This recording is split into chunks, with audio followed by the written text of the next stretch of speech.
Hello, I'm Dr. Marcus. We're here at SnoTrac with Mason. Hi. Hey, and we have manufacturing here in the United States. Impressive and amazing and a huge wow, and we're here to talk to you about everything that you do here. Cool. Well, we're glad to have you here today. We're just trying to have fun here and make SnoTracs. You come on inside and check it out. Awesome. At first, I want to talk about where the SnoTrac comes from. What's the design? What's the story behind it? So the SnoTrac was originally built by a company started by Lars Larson in Sweden, started in like the 50s, and then they ended production in like the mid 80s. They built around 2,200 machines. They sold them all around the world. There's like, you can find them anywhere.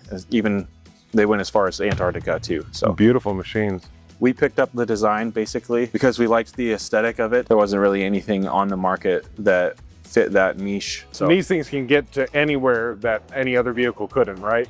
Yeah. The tracks are a lot smaller than typical snowcat. They have much bigger tracks like the grooming cats do, but they also weigh, like 10,000 pounds and up. This machine only weighs 3,400 pounds. So the ground pressure is pretty low. Yeah, you were saying it's less than a human step. Yeah, it's like 0.8 PSI. So you're not going to sink in when you're going up the hill. That's awesome. Yeah, it's been a really great adventure so far. The original machines were powered by a Volkswagen air-cooled, boxer engine, and they had a variator belt system for steering with a steering wheel. And it was super cool machines, but nowadays we have hydrostatic drive and stuff like that. So it drives us with a single joystick. So you made all kinds of improvements. Yeah. We're going to be riding in this thing today, right? Yeah, this is the latest one that we've finished up. We try to take them all out for a break-in, test them out for a couple hours before we send them off to the customers to make sure that there's no issues. So that's wonderful. Yeah, that's what we're going to do today. The original SnoTracs made by Active suspension looked very similar to this.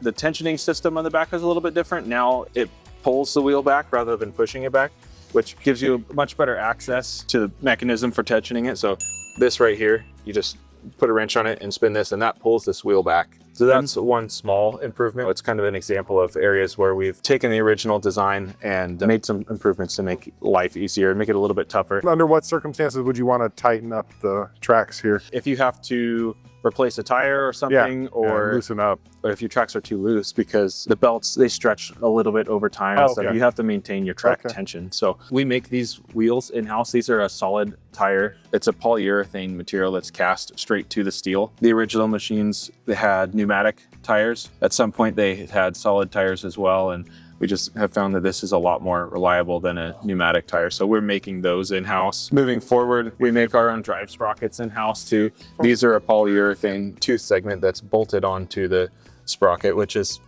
different from how the original machines were made. Before, they had a bronze disc that was cast for the teeth, and it's a lot harder to get that stuff done today. You're going to show us the inside? Yeah, let's open up this hood and take a look at the engine and hydraulics. All right, so under the hood here, we have our Kubota 3-cylinder turbo diesel. It makes about 50 horsepower, and it's coupled with hydrostatic drive system. We have Eaton pumps on the front with Poclean drive motors.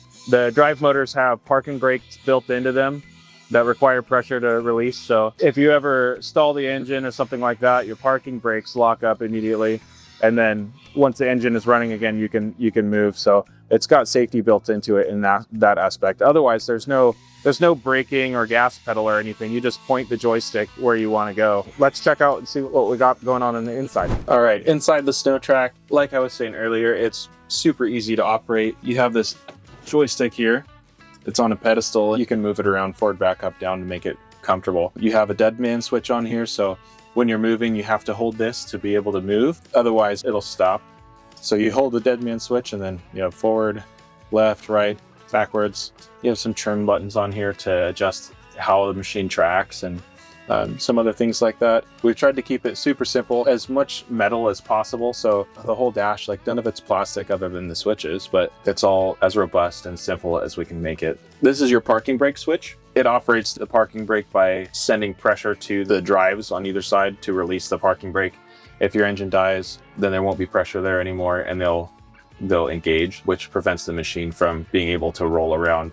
That's the only brake that it has per se. Its default state is engaged, so that's how that functions. This switch right here is the range switch. You have low, medium, and high. A lot of times the range, you have a low range and a high range, and that's physically shifting different gears, giving you a different gear ratio. That's not how this functions. This is a hydrostatic system, so that just changes the maximum speed that is available at the joystick, basically. So all the way forward will be 14 miles an hour in high. In medium, it's going to be 7, and then in low, it's going to be 2.5. So it doesn't change your gear ratio, but it does make it a lot more controllable if you're in low or medium as opposed to high speed. The next one over here is your steering sensitivity. This was something that we had not initially planned on having, or we didn't know that it needed it on our original machines that we built until we were driving them on ice and found that a small adjustment to your direction sent you spinning in a circle, whereas in the snow, like, turn it pretty hard with no issues. So we found that on ice, you want to turn a lot more gradually, and you don't want your input to be nearly as sensitive. So with this knob now, you can turn it way down or all the way up if you're in deep snow, and that makes a big difference. And then when we're driving around in the shop, sometimes we'll turn it all the way up to make super tight parking and maneuvers and stuff like that inside. So that's pretty cool. Moving on over to our switches, we have a couple of spare switches that are already pre-powered from the fuse box. So if you had additional lights or a horn or something, you know, you name it, you have a couple of switches here that are ready. So there's a little bit of, you know, future proofing built in. The next one here, we've got our dome light, and then there's a rear light and a front light. Those are standard options on the roof with the light bars. This controls your heater fan, and then you just have a basic 12-volt outlet powering things like phone chargers, stuff like that. On these new machines, one thing that we did, we added some access panels with some quick release to have better access to your fuse boxes. The company that we get these joysticks from, they also make a variety of different controls and joysticks for different industrial equipment. So it's a super high quality unit. Around the cab, we have a number of places for people to hold on to. On the ceiling here, like you're holding on to, and on the dash, on snowmobile trails where you've got a lot of whoops from the snowmobiles, it can get pretty rowdy. So it's good to have a lot of places to hold on to. The dash grab bar and the one by the door are a new addition for this round of machines. So you take customer feedback really seriously. Yeah, that's how we're gonna continue to be able to make these machines is by our people buying them and then enjoying them. Otherwise, what are we doing? Yeah, you know? that's great. So yeah, we take our customer feedback very seriously. There's some things like it's 50 horsepower. It would be nice to have more horsepower. And that's a pretty common suggestion, is that people would like to have more power. We would too. And so we're working on that. We might have a more powerful option in the future. For now, we're gonna continue with the bulletproof 50 horse Kubota diesel. We got guys right here putting together one of our cabs with a solid rivet process where you drill holes in it, cleco the panels together, drill the holes bigger, take it all apart, end up with a rivet gun.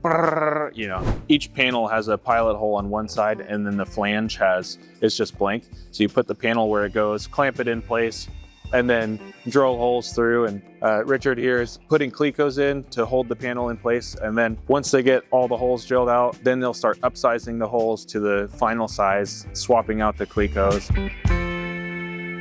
What improvements have been made specifically to improve deep snow and mountainous incline? Well, we haven't really actually had to do any improvements to the performance of the machine in that aspect. We do have a paddle that you can bolt on to the grousers that gives you a little bit more traction in deep snow, but I don't ever run it. We have a couple of customers that do, and they really love them. What we have is these bolt-on paddle extensions.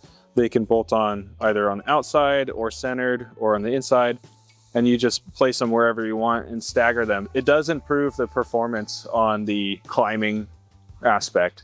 Otherwise, like I said, I never run them myself. I like to stick to the trails. And as far as improvements, so like I was saying, the first round of machines to the second round, we made a lot of changes. We totally overhauled the frame.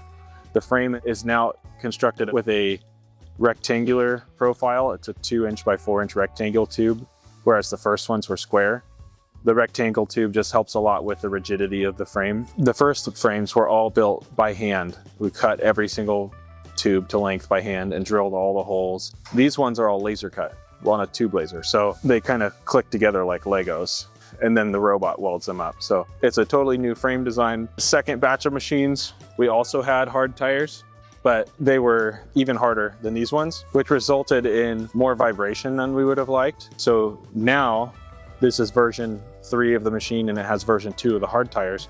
They're a little bit thicker rubber, they're a little bit softer, and it has reduced the vibration a lot. We still can't get to the smoothness of an air tire, because air is just kind of the ultimate cushion, but these have such longevity and such durability that it's really worth it. What safety features have been incorporated? Parking brakes in the drive motors being spring applied, so the natural state of those. There's a seat belt for the driver, mostly for stability, so that the driver doesn't get thrown off. If he's driving, you're the one in control. That's pretty important. Otherwise, it only goes 14 miles an hour, so there's not really much there. If you do get in a rollover or something, the windows will pop out pretty easily. We also have the dead man switch on the joystick, which is super important. If you accidentally bump the joystick, if there's no dead man switch, then the machine just tries to move or turn.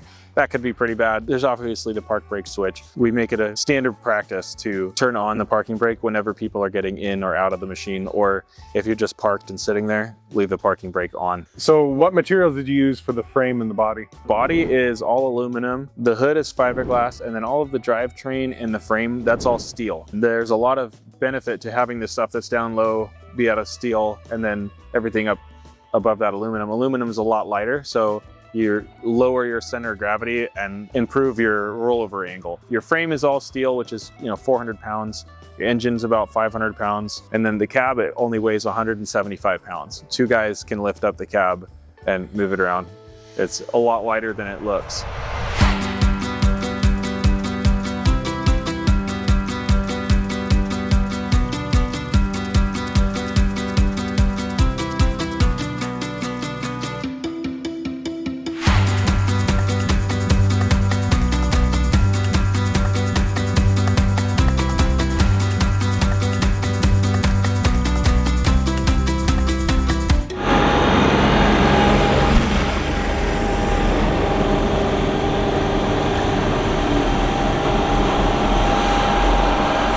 All right, Marcus, so your turn to drive the SnoTrac. Yes. You got your parking brake over there. We're gonna leave that on until we're familiar with the controls. This right here is your joystick. You already know forward, back, left, right. You're probably not gonna need to mess with the trim buttons on top. Your steering sensitivity is turned down a ways. The road's a little bit icy, but it should be all right. Okay. So feel free to turn off the parking brake, grab a hold of the joystick, All right. And creep forward. Let's get moving. Exciting. All right. Cool, how's it feel? Feels great. Want to go try out the steering a little bit? Comfortable. Ice is slow for me on this hard pack ice. I couldn't even walk on this. So it's nice to have that sensitivity turned all the way down. Yes. Yeah. Yeah, it makes a pretty big difference. Yeah.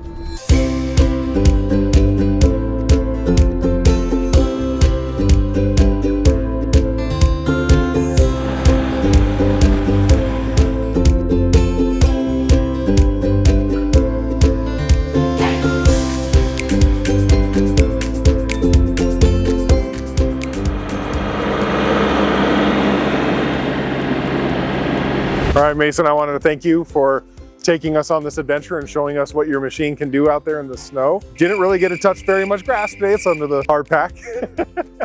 Where would people go if they wanted to learn more about how to get one of these? Yeah, so we've got a website. We're on social media, Facebook, Instagram, YouTube. Our website is SNO, there's no W, -TRAC with no K.com. You can find our email address on there, our phone number, or you can send a message to us on our website.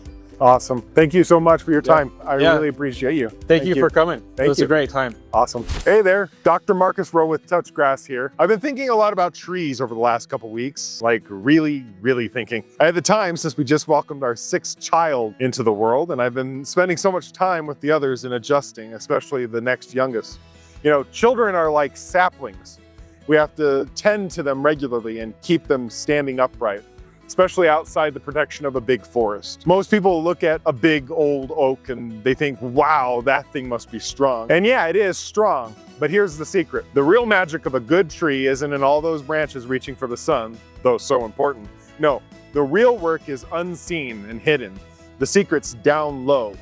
The key to a strong tree is its roots. A plant which tries to grow up while ignoring the ground, its nutrients, and its anchors withers fast. Roots are the quiet workers. They remember where they came from, even when the storms rage or the sun is blazing. Building a good life, it's the same. People talk about being big-hearted, but that expression is not quite right either. Being a good person isn't about looking brave all the time or being seen as perfect. It's about what is largely unseen. It's about mining that inner compass, developing it through our relationship with God and Jesus. What is the next step God has for us? Do we really see it, or are we short-sighted? How can we know how little we currently can reach up high if we are not grasping tightly back down deep into our roots, which cannot be seen? A healthy tree endures the worst weather. It doesn't snap, it doesn't hide, it doesn't moan about things outside its control. It just adjusts. For us, that takes a specific kind of honesty. Not a mean one, mind you, more like a, I know where I am and I respect what came before and what is around me, honesty. The deeper the bond to our true selves as modeled after and contrasted to Christ, the further we might see in the greater good to be done, and the more we can reach out for God's warmth. A large part of this starts with knowing our limits, then sticking to our values, even when it's difficult. And this depends on moral understanding, then discipline, continuous growth without let up, because letting up can mean less ability to reach for the heights. And finally, we connect. We cannot and will not grow as much alone. We lean on one another within our orchards and trust the ecosystem to a great degree. We feed the soil and make sure there is enough water. Now, if a tree didn't have deep roots, it'd be a pathetic stick. It wouldn't know what's good for it, all dried up. It'd be bereft of its leaves. That's life, really. We all have stickiness inside us and to pull toward confusion or laziness or just plain apathy. When we feed those roots and endure in our progress, we become more worthy temples and hospitable hosts of God's Holy Spirit. We just become more our true selves, which is always closer to our Lord. Way more fun when we touch grass, which can improve our tolerance against all the distractions. Don't forget to water your soil, folks, and your soul. The branches will take care of themselves if you keep the foundation strong with proper rooting through the depths of spirit. So much inspirational material is out there in Christian thought. I am one for the classic monastic texts, which often get overlooked, from the Imitation of Christ to the multi-volume and beautiful editions of the Philokalia. This has been Dr. Marcus Rowe for Touch Grass in association with Shiloh and SnoTrac, reminding you to own root systems. Don't forget to like and subscribe. Comment below what you would do and where you would go in a SnoTrac below. Thank you for your time.